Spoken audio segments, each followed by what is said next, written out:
bienvenidos a su programa de debate político Tesis y Antítesis. Estamos ya con la compañía, como siempre, de los asambleístas Virgilio Hernández y Luis Fernando Torres, con quienes hoy haremos una primera aproximación de lo que es el contenido del proyecto de Código de Trabajo, que por su extensión sin duda ameritará más de un programa. Como siempre, llegamos hasta ustedes gracias a la señal de la Televisión Legislativa del Ecuador por los canales 42 en Quito, 22 en Guayaquil, 27 en la ciudad de Cuenca, por internet a través de envivo.asambleanacional.gov.es. Agradecemos también la reproducción de Tesis y Antítesis por parte de la red de canales comunitarios regionales del Ecuador asociados SECREA y al portal de noticias ecuadorenvivo.com. Es así como iniciamos.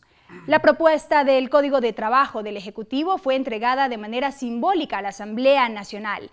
Los comentarios respecto de su contenido abundan y los criterios son muy diversos. A continuación vamos a ver un video introductorio respecto de este contenido para poder avanzar en este debate.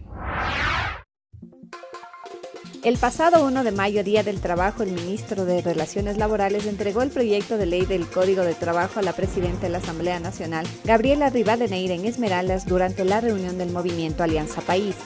El último Código de Trabajo se emitió el 5 de agosto de 1938 y fue expedido por el general socialista Alberto Enríquez Gallo, y es el que ha permanecido vigente durante prácticamente 76 años. Este texto fue revisado por la Asamblea Constituyente de ese año y aprobado sin cambios, inclusive por los diputados conservadores. Finalmente se convirtió en ley de la República en noviembre de 1938. La propuesta presentada por el gobierno del presidente Rafael Correa tiene 528 artículos, 12 disposiciones generales, 5 disposiciones transitorias, 10 disposiciones reformatorias, 4 disposiciones derogatorias y una disposición final. Entre los puntos principales del Código se destacan los relacionados con la protección a la mujer embarazada, el incremento de la indemnización por despido intempestivo, derechos del trabajo para las personas privadas de la libertad, reconocimiento de garantía del derecho de todos los trabajadores a recibir utilidades, mensualización del 13º y 14º sueldos, jubilación patronal, sindicatos por ramas, entre otros. El Ministerio de Relaciones Laborales inició el martes 17 de mayo la socialización del contenido del proyecto de ley, mientras en la Asamblea Nacional será la Comisión de los Derechos de los Trabajadores y la Seguridad Social la que tramite el código. También se han entregado propuestas de reforma parciales por parte de los asambleístas Alfredo Ortiz, Andrés Páez, Fanny Uribe, Raúl Uquilla y Diego Salgado. Con estos antecedentes iniciamos. Vamos a cambiar un poco la dinámica en la moderación de este debate. Les vamos a pedir sus criterios muy puntuales respecto de los temas que se van a proponer. Vamos a empezar con usted, asambleísta Hernández. ¿Cuál es su impresión general respecto de la propuesta del código? Bueno, de manera general, y creo que habría que partir de los propósitos, el proyecto de código intenta cumplir con algunos de los mandatos constitucionales que conciben al trabajo, en primer lugar, como un derecho, pero también como un deber social. Creo que esto es importante resaltar. Segundo, que se recalca la primacía del trabajo sobre el capital y se pone también de manifiesto que el fundamento de la economía es el trabajo humano. No podemos ignorar que un propósito es que se considere que es un deber del Estado garantizar el acceso de los ciudadanos a una actividad laboral. Esto también es importante resaltar. Luego, en el proyecto, o por lo menos estos son los propósitos, las intenciones que existe, se establece que debe existir una protección especial para evitar la explotación laboral y económica, y en ese caso también superar lo que puede ser la precarización laboral, el incumplimiento de obligaciones que, si bien en estos años han mejorado, como por ejemplo la obligación de afiliar a la Seguridad Social, todavía existe en el país. Lo mismo que se establezca y se sancione el fraude, la simulación, el enriquecimiento ilegal que también puede darse a partir de la explotación laboral. Y por último, creo yo también que es fundamental señalar que el proyecto de código se inspira precisamente en los objetivos del Plan Nacional del Buen Vivir, que pretende sobre todo incorporar nuevas formas de trabajo y velar por los derechos de los trabajadoras y trabajadores del Ecuador, asegurando relaciones bilaterales y dignas, directas, que sean beneficiosas tanto para quien contrata como también para quien presta su fuerza de trabajo. Y el Estado en eso cumple una función de regulación. De tal manera que hay buenos propósitos, hay que ver cómo logramos debatir para que esos buenos propósitos se cumplan.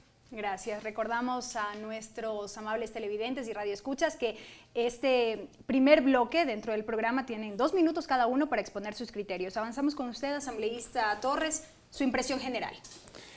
Del 100% de la población económicamente activa, tan solo un 50% tiene empleo y trabajo. El 50% restante o está desempleado o simplemente está subempleado. El código que ya se discute de alguna manera en la Asamblea está pensando en cómo garantizar empleo, trabajo para aquellos que ahora son subempleados o desempleados, o está pensando en cómo asegura más a aquellos que ya tienen un empleo.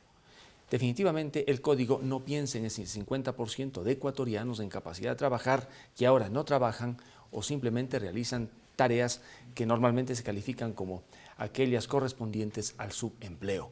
El código, mientras más inflexible es en la relación laboral, menos posibilidades da para que haya inversión y generación de empleo y trabajo. Cuando resulta que aquellos que tienen trabajo se aseguran más, los que están fuera sin trabajo no pueden entrar a la órbita del trabajo. Y de lo que he podido ver, el proyecto de código tiene de lo uno y de lo otro. En unos temas es sumamente inflexible, en otros es más flexible. Por ello es que algunos empresarios han dicho que les parece bastante bien alguna parte del código. Otros, como los artesanos, por ejemplo, están preocupados porque resulta que un artesano con este código va a tener muchísimos problemas para mantener en operación su taller artesanal. Así que tenemos de lo uno y de lo otro. Creo que a los grandes empresarios les gusta mucho el código. Va a haber una sindicalización por ramas, contratos colectivos por ramas, que claro, a las grandes empresas y grandes negocios les beneficia y a los pequeños emprendedores y empresarios les perjudica. Por eso yo quiero, alrededor de este código, hablar en nombre de los artesanos, de los pequeños empresarios, de aquellos que van a ser víctimas de una legislación exageradamente inflexible. Gracias. Asambleísta Hernández, uno de los puntos que plantea este Código de Trabajo es la sindicalización por ramas y no un sindicato único.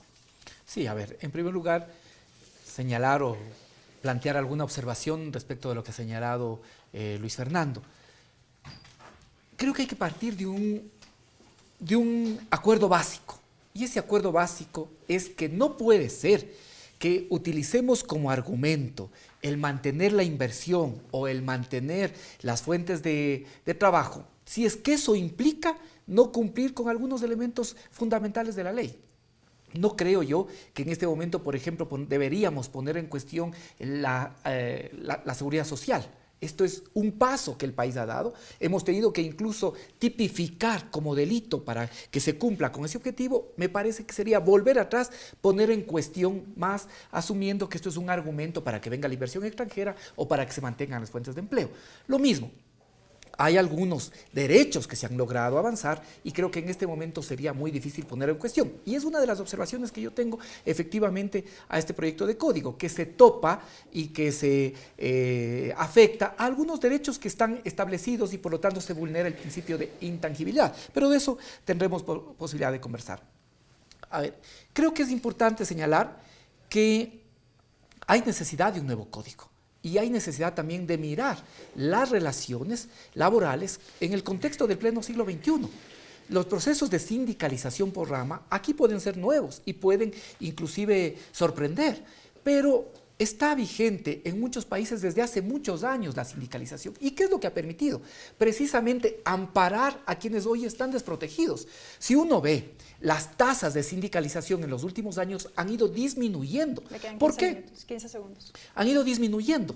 ¿Qué es lo que se busca con eso? Permitir que aquellos que no pueden constituir una propia organización sindical puedan hacerlo a través de que se agremie el conjunto de esa rama y por lo tanto tengan de igual tratamiento, iguales beneficios todos los trabajadores de esa rama de trabajo. Gracias, asambleísta Torres. ¿Sindicalización por ramas o sindicato único? Bueno, En los artículos 272 y 467 de este anteproyecto de código se regula lo relativo a la sindicalización por ramas de trabajo y a la obligatoriedad de los contratos colectivos negociados por estos sindicatos de rama que van a obligar en toda la rama. ¿Cuál es la preocupación? Que un sindicato por rama negocia con una gran empresa un acuerdo, un contrato colectivo. Y resulta que ese contrato colectivo se va a aplicar también al negocio más pequeño. Con los grandes nada pasa, porque tienen ventas, tienen utilidades, pueden sortear los problemas muchas veces de liquidez, porque es cuestión de que llamen al banco, a la entidad financiera, y les hacen la transferencia correspondiente, y pagan, y luego calculan qué van a vender después. ¿Y los pequeños? ¿Cómo van los pequeños a someterse a ese tipo de contratación colectiva por ramas? Pensemos entonces en los pequeños y en los medianos, que son los principales generadores de fuente de empleo y de trabajo. ¿A qué vamos a llegar? A que básicamente esos negocios tengan que cerrar o tengan que vender a los grandes. Y vamos a una economía de concentración básicamente empresarial, donde se paga bien, por supuesto, pero donde no hay lugar para el pequeño empresario, para el artesano, para el mediano. Está bien que existan grandes negocios, pero hay que, de alguna manera, tener un sentido frente a la diversidad en cuanto a las condiciones económicas de unos y de otros. A mí me parece sumamente perniciosa en el Ecuador la sindicalización por ramas y sobre todo la obligatoriedad del contrato colectivo que negocie el sindicato mayor con la empresa indudablemente mayor y más grande, porque si son condiciones altamente ventajosas para los trabajadores de esos sindicatos, no va a ocurrir lo mismo con el empresario pequeño que no va a poder pagar esos mismos beneficios. Gracias. Amigos y amigas, nos estamos adentrando un poco en el contenido del proyecto de Código de Trabajo que socializó de alguna manera el Ejecutivo a la Asamblea Nacional. Es tiempo de una primera pausa aquí en Tesis y Antítesis. No se vayan.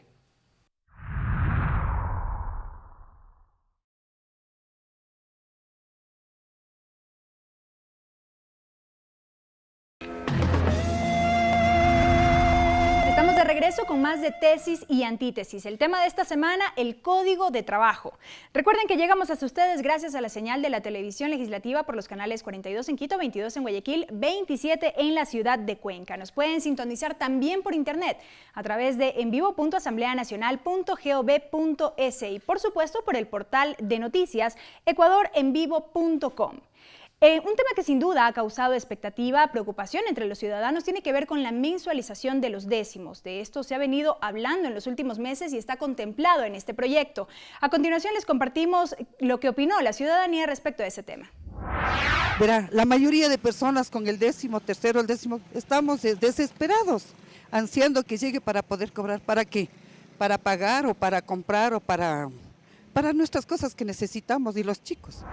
O sea, nosotros no tenemos conciencia del ahorro, eso es lamentablemente en nuestro país, nunca ahorramos.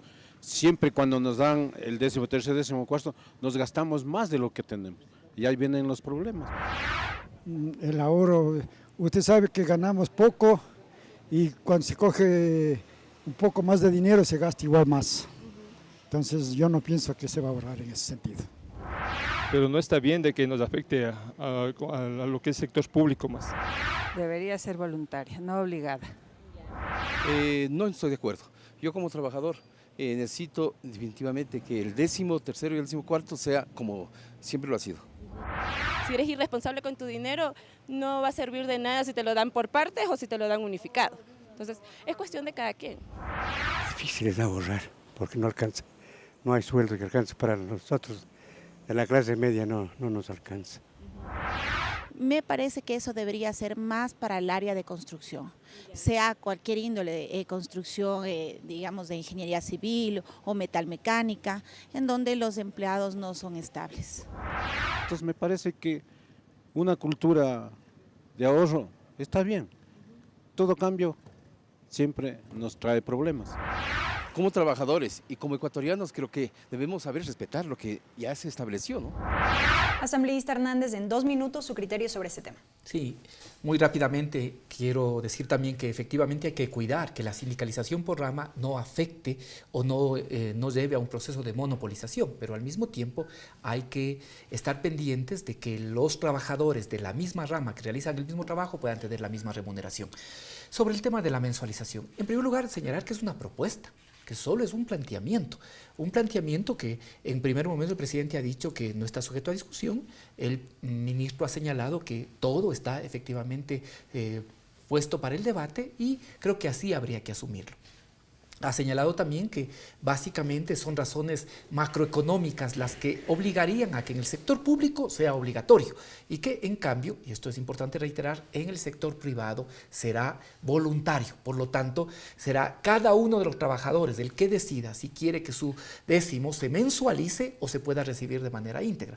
En el sector público, hasta ahora, tal cual está el planteamiento, es que sea de carácter obligatorio por temas macroeconómicos. Yo creo que es un tema que hay que debatir. Aquí hay propósitos loables. Es loable que se construya una cultura de ahorro, por eso me parece que además se establece que sea obligatorio para el sector público, porque en el sector público la remuneración, el promedio de la remuneración es un poco más alta que lo que hay en el sector privado y lo que está establecido como remuneración mensual unificada. Y ese es un propósito loable, que exista una cultura del ahorro, pero evidentemente hay el riesgo de que estos cambios puedan significar que el trabajador o la persona inmediatamente sienta que tiene más dinero, que lo gaste de forma mensual, dinero de bolsillo, ¿sí? Y que no se pueda utilizar para los objetivos que fueron establecidos y planteados. 10 segundos. ¿Sí? Es un tema que está en debate, que le vuelvo a señalar, creo que va a generar opiniones diferentes tanto en la sociedad como en la Asamblea, y la Asamblea tiene que ser sensible para acoger esos planteamientos. Gracias, asambleísta Torres. La misma pregunta, su criterio sobre la mensualización de los décimos. La razón de ser del 13º y del 14º era que a finales de año, con el 13º, la familia del trabajador pueda tener recursos para afrontar las necesidades navideñas, y el 14º, que se paga a mediados de año, debía servir básicamente para sostener el ingreso a clases de aquellos que en la Sierra Ecuatoriana básicamente ingresan, los hijos de quienes ingresan al sistema educativo. La mensualización tiene, a mi modo de ver, una razón fundamentalmente económica, que en lugar de esperar a diciembre o a septiembre para que se pague y se gasten los décimos, durante el año vayan efectivamente gastándose, con lo cual de alguna manera ingresa más dinero a la economía, se mueve, y eso tiene una lógica desde el punto de vista económico. De tal modo que la mensualización propuesta en los artículos 49 y 51 del proyecto debería ser analizada desde el punto de vista económico. ¿Cuál es el fundamento para que mes a mes reciban y gasten? ¿Cuál sería básicamente la justificación para esperar que el pago se haga a finales de año y se gaste a finales de año, o se haga a mediados de año y se gaste a mediados de año? En todo caso, este es un tema que está sujeto fundamentalmente al debate legislativo. Aquí no se trata de derechos irrenunciables, tampoco se trata de un asunto de intangibilidad, que muy bien ha señalado Virgilio, porque se respete el 13º, se respete el 14º, simplemente lo que se discute es la oportunidad del pago. En otras palabras, el cuándo. Yo soy partidario que el pago se lo haga en diciembre o en septiembre, porque el trabajador, con lo poco que muchas veces recibe, si va mes a mes a tener su ingreso mensualizado y va a gastarlo, llegará a diciembre, llegará a septiembre sin un dinero que, sin ser pues digamos cuantioso, sí le permite afrontar cierto tipo de necesidades. Gracias, asambleísta. Asambleísta Hernández, otro elemento importante que se contempla dentro del proyecto tiene que ver con esta propuesta de modificar las causas permitidas por una huelga. A ver, es importante reiterar que el derecho a la huelga es un derecho que está consagrado, por lo tanto no se puede afectar la vigencia y la existencia de ese derecho. ¿Qué es lo que se está haciendo? Y esto también, yo vuelvo a señalar, está sujeto a debate. Se están estableciendo las condiciones en torno a las cuales puede declararse la huelga. En primero, si después de notificado el empleador con el pliego de peticiones, con el pliego de reclamaciones despide o desahucia. Segundo, si el empleador saca maquinaria, con lo que se queda claro, manifiesta el objetivo de que no tiene interés en seguir desarrollando esa actividad. Tercero, si la o el empleador no contesta al pliego de reclamaciones y si habiendo sido requerido la o el empleador por el Ministerio de Relaciones Laborales, no pagar la liquidación o indemnización. Es decir, se establecen con claridad las causas. Hay que analizar en este momento, adicionalmente, hay otras causas que están contempladas en la legislación laboral, sobre todo que tienen que ver con las consecuencias de una situación fallida en los procesos de conciliación. Me parece a mí que esto es importante o que debería considerarse como una causa más para que pueda declararse la huelga. Creo que adicionalmente, y relacionado con el tema anterior, es importante establecer que el derecho a la sindicalización y por lo tanto a la declaratoria de huelga es un derecho de los trabajadores. Por eso me parece que no es adecuado que en el proyecto de código se establezca la posibilidad también de sindicatos de los empleadores. Los empleadores tienen, pero en primer lugar, tienen o son la parte más fuerte en la relación laboral.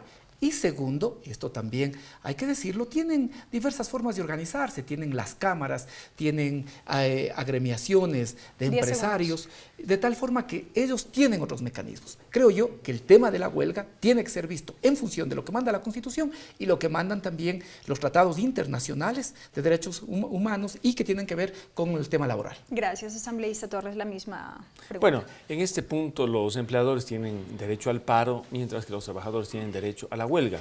Este derecho a la huelga no es absoluto. No cabe que bajo el pretexto de declarar la huelga se paralice la provisión de un servicio básico o esencial en el sector público o cuando se trata de un servicio público impropio que lo da el sector privado, que bajo el pretexto de una huelga simplemente el prestador privado deje, diga usted, de entregar agua potable a una ciudad, si es que ésta se entrega vía concesión. De tal manera que no es un derecho absoluto. En el código, un tema que se trata y que es importante es si declarada la huelga, paralizada, digamos, la actividad de la empresa que no tiene a su cargo estas actividades esenciales, pueden los trabajadores o deben los trabajadores permanecer al interior del centro de producción. No hablemos necesariamente de una fábrica, porque ahora existe pues algunas otras formas de creación de productos, aquellos intangibles. Pues uno de los temas interesantes que el código permite debatir es el hecho de que, declarada la huelga, suspendida la actividad, los trabajadores no necesariamente permanezcan al interior del lugar de producción. No tiene sentido, no tiene ningún sentido. En esas condiciones se regularía de mejor manera el derecho a la huelga. En todo caso, existe jurisprudencia internacional y nacional a nivel constitucional sobre el sentido mismo de lo que se conoce como el núcleo duro de este derecho. Hay alguna sentencia de la Corte Constitucional Ecuatoriana que señala que el derecho a la huelga, entre otras cosas, debe provocar en ciertas circunstancias la paralización de la actividad económica. De lo contrario, el derecho a la huelga no surte ningún efecto. Lo que tiene el Ecuador con esta nueva legislación es que salir del extremo. Un país que necesita trabajar, moverse, inversión, un derecho a la huelga ilimitado, es peligrosísimo a la hora de invertir y generar empleo y trabajo. Gracias. Amigos y amigas, mensualización de décimos y causas permitidas para una huelga son otros elementos que hemos abordado en este segundo bloque a propósito del Código del Trabajo. Es tiempo de una nueva pausa, enseguida continuamos.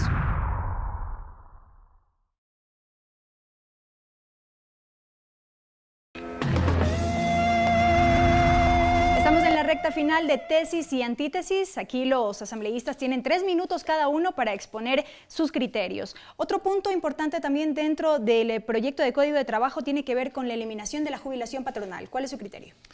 Sí, también una pequeña acotación a lo que decía Luis Fernando.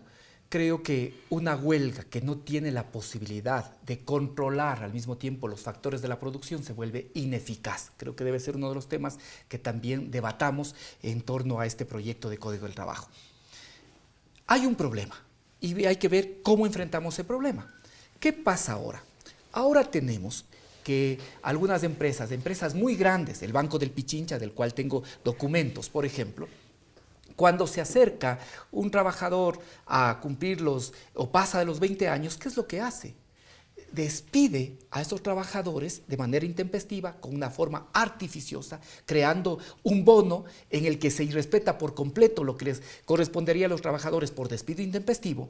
¿Por qué? Porque efectivamente no se busca o se pretende evitar la jubilación patronal. Ese es un problema.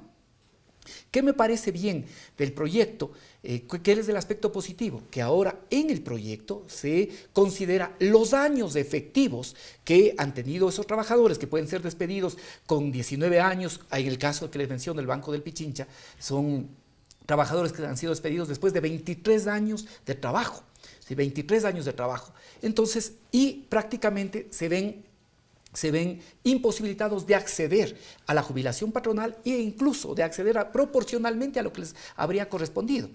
El establecer una gradación por años me parece que es un elemento que valora los años que efectivamente ese trabajador laboró. Ahora, hay que mirar y ver si es que, en primer lugar, el tema de la jubilación patronal, que fue establecido antes de la existencia de la seguridad social, en este momento sigue siendo eficaz y responde a los objetivos que se pretendía, asegurar que los trabajadores, luego de concluir esos años, puedan tener una vida digna. Segundo, hay que mirar qué resulta más adecuado. Si un bono que permite tener unos recursos acumulados o si recibir cantidades que siempre son mínimas, que son las que en este momento se tienen por parte de o como jubilación patronal. Y otro elemento que es importante mirar es si es que todos los sectores efectivamente están en condiciones de establecer esa bonificación después de que un trabajador se jubila, ¿sí? Ahí hay que mirar, por ejemplo, qué pasa en el sector artesanal, qué pasa con trabajadores agrícolas. Creo que son temas que hay que mirar en el debate. Hay aspectos positivos, como los que señalo, 20 segundos. ¿sí? Que se valora cada uno de los años de trabajo. Hay otros temas que efectivamente tienen que ser analizados y revisados. Creo que el código tiene aspectos importantes, tiene aspectos valiosos. Por mencionar uno, por ejemplo, se establece de 12 a 15 semanas el tema de maternidad. Hay múltiples elementos positivos, pero hay otros que están y tienen que seguir siendo debatidos. Gracias, asambleísta Torres. Mismo tema, eliminación de la jubilación patronal. Bueno, la jubilación patronal debió haber terminado en 1963.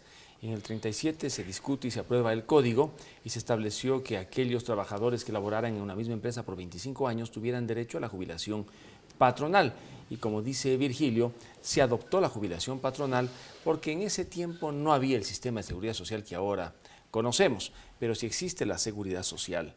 Indudablemente que la jubilación que entregue el Seguro Social sustituye o debe sustituir a la jubilación patronal. En el artículo 261 del proyecto se habla de la bonificación por terminación y el Fondo Global de Jubilación Patronal, que está, digamos, interesante en cuanto al mecanismo. Habrá que discutir los montos, los porcentajes y los años para ver si no es una carga demasiado onerosa para el empleador. ¿Podrán todos los empleadores pagar este Fondo Global de Jubilación Patronal? Lo dudo, porque en una economía donde las ventas no son tan intensas como en otros lugares, resulta muy difícil que un empleador pueda afrontar esta erogación final. Pero más allá de lo que señala este artículo, a mí me preocupa otro relacionado con la presunción de existencia de relación laboral prevista en el artículo 29. Esta presunción no existe en la actual legislación laboral. Es una presunción de derecho. Por ciertas circunstancias, alguien puede demandarle a un empleador diciéndole: yo tengo relación laboral con usted. Van al juicio y le corresponde al empleador desvirtuar o, como se dice, destruir esta presunción del derecho, lo cual no es fácil. Me parece que la redacción del artículo 29 sobre la presunción de relación laboral es demasiado ambigua y va a prestarse para el inicio de una serie de procesos laborales por parte de aquellos que, sin haber sido empleados o trabajadores, en un momento dado quieren aprovechar las circunstancias y finalmente le demandan a quien no fue su empleador. Y el otro tema preocupante es el que tiene que ver con los artesanos, que ahora deberían inclusive entregar utilidades a sus operarios. En la provincia de Tungurahua, los artesanos del calzado, de la metalmecánica, de los textiles, forman parte de un sector muy dinámico en la generación de empleo y trabajo, pero son talleres artesanales muy pequeños, que tienen que competir con los productos importados, prácticamente una economía abierta para ciertos productos. Imaginémonos lo difícil que va a ser para ellos, al final del día, inclusive pagar utilidades como cualquier otro empleador. Hoy por hoy, el artesano no tiene las mismas condiciones que el empleador sujeto al Código del Trabajo. En la nueva legislación se los coloca al mismo nivel, 15 segundos. desconociendo cuál es la importancia de los talleres artesanales y de los artesanos precisamente en la generación de empleo y trabajo. Como ese, el Código tiene muchísimos errores que perjudican a los pequeños y medianos empleadores y generadores de riqueza y empleo en el país.